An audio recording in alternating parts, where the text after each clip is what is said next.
धीरूभाई अंबानी का जीवन संघर्ष। Dhirubhai Ambani success story in Hindi. Reliance industries के फाउंडर धीरूभाई अंबानी ने मात्र 1000 रुपये से रिलायंस इंडस्ट्रीज़ की शुरुआत की थी। 6 जुलाई 2002 को जब उनकी डेथ हुई तब तक रिलायंस 62,000 करोड़ की कंपनी बन चुकी थी। इस दौरान उन्होंने कई उतार चढ़ाव को पार किया। धीरूभाई अंबानी का जन्म 28 दिसंबर 1933 को जूनागढ़ में बहुत ही सामान्य मध्य परिवार में हुआ था।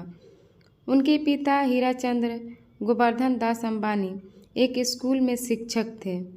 परिवार आर्थिक तंगी से गुजर रहा था, इसलिए धीरूभाई अंबानी ने केवल हाई स्कूल तक की पढ़ाई पूरी की और इसके बाद उन्होंने छोटे मोटे काम करना शुरू किया। हालांकि उनके छोटे मोटे काम से परिवार की स्थिति में कोई खास फर्क नहीं पड़ रहा था, पर कौन जानता था कि एक बहुत बड़ी सक्सेस उनका इंतज़ार कर रही है। बचपन से ही उनकी व्यापारी बुद्धि तेज थी। एक बार उन्होंने एक होलसेलर से मूंगफली के तेल का एक टीन खरीदा और सड़क के किनारे रिटेल में तेल बेच दिया। उन्होंने इस लेन देन से लाभ के रूप में कुछ पैसे अर्जित किए। जब स्कूल के गर्मियों की छुट्टी होती थी तब भी वो कुछ काम करते रहते थे। कई बार वो मेले में भजिया भी बेचा करते थे। RADAG के मुताबिक 1949 में जब धीरूभाई अंबानी 16 वर्ष के थे तो नौकरी की तलाश में कबोटा नामक शिप से यमन के अदन शहर पहुंचे, जहां उनके बड़े भाई रमनीक लाल पहले से ही ABC एंड कंपनी में कार्यरत थे। बड़े भाई रमनीक लाल ने उन्हें भी कंपनी के साथ 300 रुपये प्रति माह के वेतन पर पेट्रोल पंप पर लगवा दिया।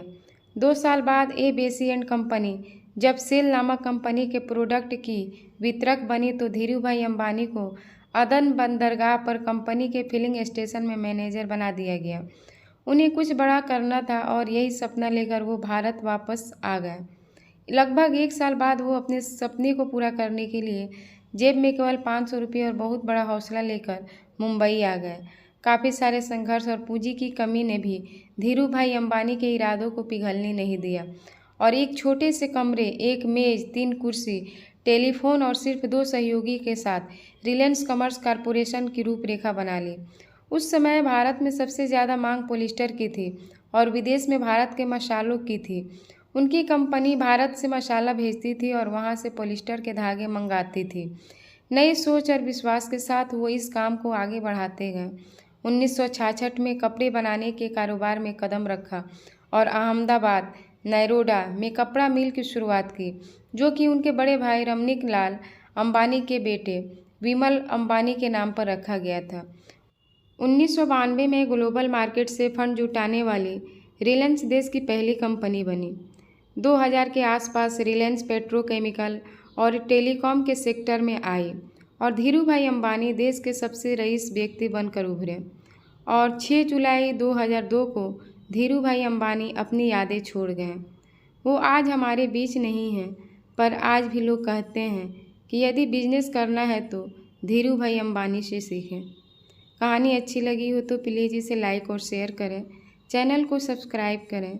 कहानी को सुनने के लिए आप सबको बहुत बहुत शुक्रिया।